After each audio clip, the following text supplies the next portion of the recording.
सुस्वागतम श्रोतागण।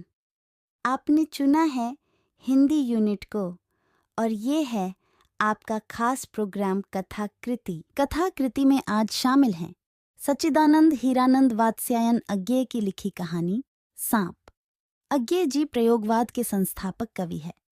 इन्होंने साहित्य में दर्शन को बड़ी सरल भाषा में उतारा और साहित्यिक शिखर को और ऊंचा किया।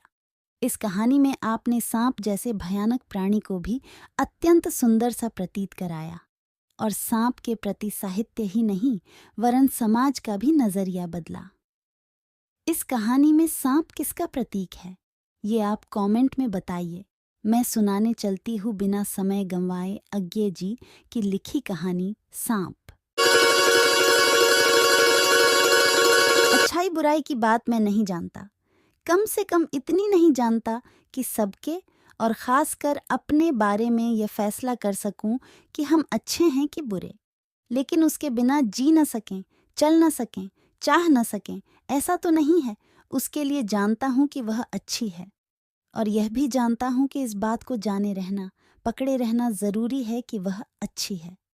सवेरे सवेरे उससे मिलने गया था। यूं तो अक्सर हम मिलते हैं, पर वह सवेरे सवेरे का मिलन कुछ बहुत विशेष था। मैं चौंक कर उठा था तो एक तो जिस स्वप्न से उठा था वह मेरे मन पर छाया था। दूसरे आंख खोलते ही सामने देखा, बगुलों की एक छोटी सी डार आकाश में उड़ी जा रही थी। तो पहले तो मैं इसमें उलझा। स्वप्न बहुत मीठा था, उसकी मिठास बिगड़ने का डर नहीं था, बल्कि उलझने से ही डर था। यूं छोड़ देने से वह और छाई जा रही थी, इसलिए बगुलों की डार से चित्त स्थिर किया।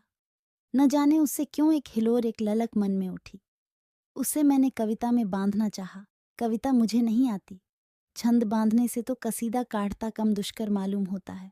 पर हाँ, आधुनिक ढंग की अनकहनी को अर्थ की बजाय ध्वनि से कहना चाहने वाली कविता से कुछ ढाढ़स बंधता है कि हाँ, यह तो हीरा पन्ना मोती जरा देव मुकुट नहीं है, देशी पहरावा है।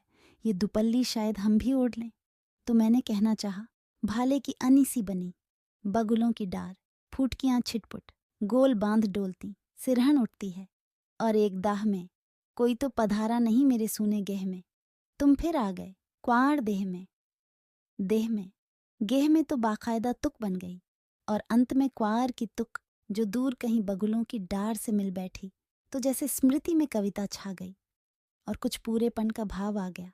मुझे अच्छा लगा, इतना अच्छा लगा कि फिर आगे नहीं सोचा। फिर स्वप्न ही स्वप्न था और मैं डूब गया। स्वप्न भरी आंखें लिए लिए ही उसके पास पहुंचा और उससे बोला, घूमने चलोगी? दूर लंबी सैर को जंगल में को चलेगी? इतना तो खैर उसे जवाब का मौका देने से पहले कह गया, पर इतना ही नहीं, मन ही मन आगे और भी बहुत कुछ कह गया। जैसे बगुले की डार देखकर मन ही मन कुंवार से बतिया गया था, वह भी कविता में। मैंने कहा कि चलोगी जंगल में को, जहां सन्नाटा है, एकांत है, जहां सब अपनी अपनी धुन में ऐसे मस्त हैं कि मस्ती की एक नई धुन बन गई है जिसमें सब गूंजते हैं, पर अलग अलग, बिना एक दूसरे पर हावी हुए, जैसे शहर में होता है। शहर में जहां तुम कुछ ही करो दूसरों को बड़ी दिलचस्पी है, टांग नहीं अड़ाएंगे तो शोर मचाएंगे और नहीं तो राह चलते खंखारते हुए ही चले जाएंगे। जंगल में मस्त मन चले, निर्जन जंगल में चलोगी, वहां जहां कोई न होगा वहां। लेकिन इतना कहकर न जाने क्यों जबान रुक जाती थी, मन ही रुक जाता था। भोर को देखा हुआ स्वप्न ही छा जाता था। स्वप्न मुझे याद था, बार बार उभर कर याद आता था, पर गूंगे के गुड़ की तरह स्वप्न भरी आंख से मैं अब भी देखता था कि उसमें हम, वह चल पड़ी मेरे साथ सैर को। वह अच्छी जो है, मैं जानता हूं, मेरे साथ साथ चलती जा रही थी और चलते चलते मेरे जैसे दो मन हो गए थे। एक उमंग रहा था कि वह कितनी अच्छी है और साथ है, और दूसरा अभी स्वप्न की खुमारी में ही था, मीठे स्वप्न की, जिसमें हम लोग जंगल में पहुंच गए। पहले गीली गीली, भारी भारी, ओस से दूधिया घास, उससे भी मैंने चलते चलते बात कर ली कि घास, ऊपर से तो चिट्टी चिट्टी दूध धुली, साधु बाबा, भीतर भीतर उमंगों से कितनी हरी हो रही है, क्या कहा है किसी ने, अरमान मचलते हैं। फिर झाड़ियां शुरू हो गईं, फिर छोटे पेड़, फिर न जाने कब जंगल चुपके से घना हो गया। पहले करंज और झाऊ और ढाक, फिर सेमल और तूने और फिर बड़े बड़े महारुख।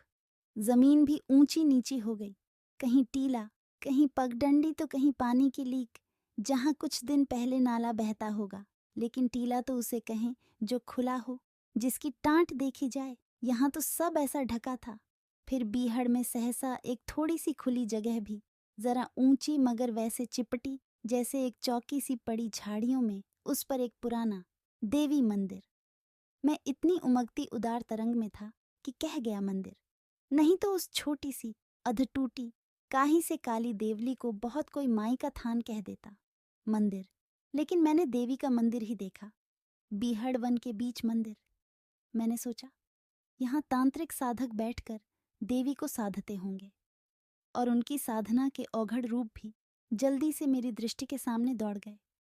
बहुत से, क्योंकि दृष्टि असल में तो अभी स्वप्न से आविष्ट थी। उसे साधकों की रंगी विकृतियों से क्या मतलब था?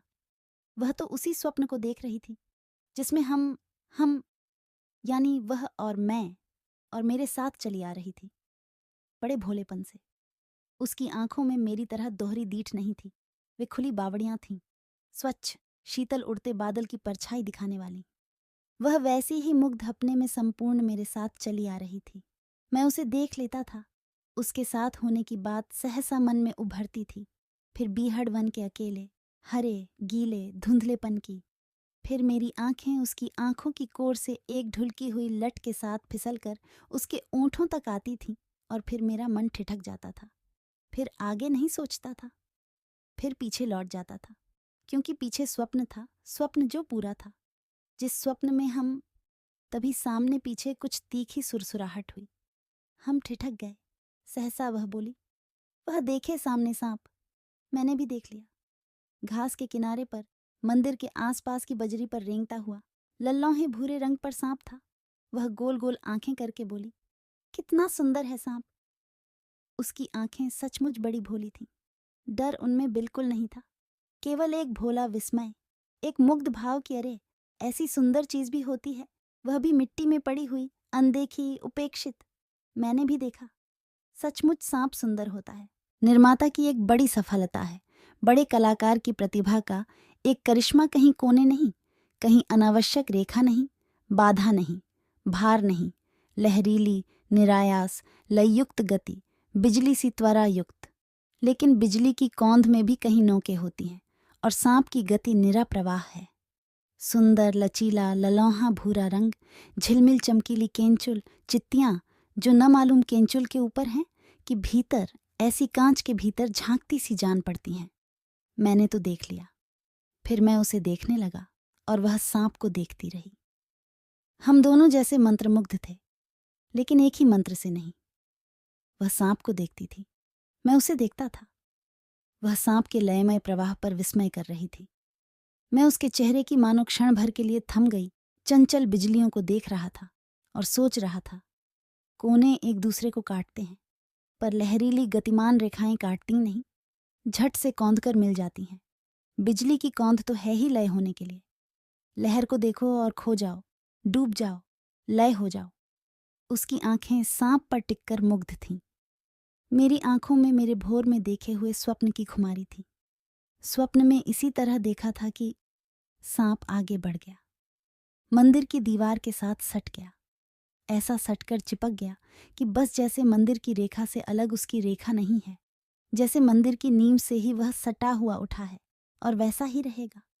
और चिपके चिपके भी वह स्थिर नहीं था, वह आगे सरक रहा था, आगे आगे और गहरा चिपकता हुआ, जैसे उसकी देह की रगड़ की आरी से कटकर मंदिर की दीवार के नीचे उसके लिए जगह बनती जाती हो और उसमें वह धंसता बैठता जाता हो।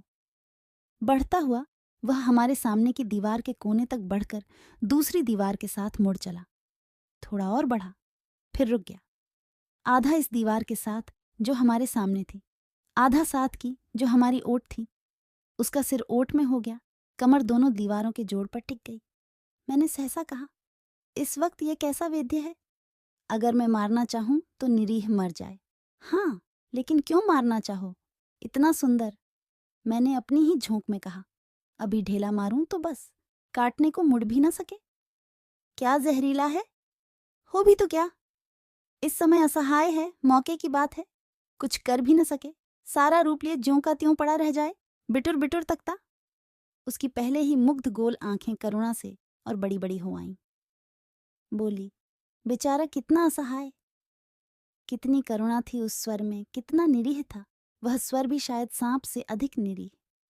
स्वप्न में मैंने देखा था वह और मैं, हम, लेकिन स्वप्न की उलझन जैसे सुलझ गई, मेरी दोहरी दीठ इकहरी हो गई और मैंने देखा, मैं अलग यहाँ वह अलग वहाँ, और हम दोनों खड़े उस सुंदर चित्तीदार ललौहें भूरे लचीली लहर से बल खाते सांप को देखते रहे।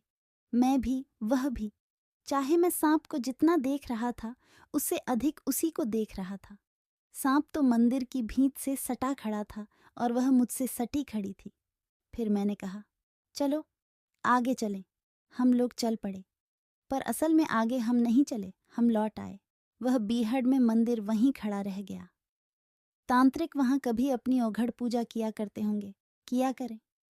उन्होंने वैसा सुंदर सांप कभी थोड़े ही देखा होगा, कम से कम उतना असहाय और वेद्य। यूं तो मैंने भी कभी नहीं देखा, स्वप्न में भी नहीं, यद्यपि सपने मैंने एक से एक सुंदर देखे हैं जिन्हें मैं कह भी नहीं सकता, और किसी को तो क्या, उसको भी नहीं, जो मैं जानता हूं कि इतनी अच्छी है, चाहे मैं अच्छा हूं या बुरा। कथा कृति में आप सभी सुन रहे थे सच्चिदानंद हीरानंद वात्स्यायन अज्ञे की लिखी कहानी सांप। आपको पूरा सुनने के लिए बहुत बहुत धन्यवाद। आशा है आपने इससे बहुत कुछ सीखा होगा। हिंदी साहित्य में रुचि रखने वाले हिंदी यूनिट चैनल को सब्सक्राइब करके घंटी बजा दीजिए, ताकि आपको आने वाली सभी वीडियो त्वरित गति से प्राप्त हो सके। हिंदी यूनिट आपके लिए लाता रहेगा हिंदी साहित्य की बेहतरीन कृतियाँ। इसी के साथ मैं आंशी आपसे आज के लिए विदा लेती हूँ। आपसे मिलती हूँ अगले सप्ताह यानी रविवार को एक और साहित्यिक रचना के साथ। तब तक के लिए नमस्कार। जय हिंद, जय हिंदी, जय भारत।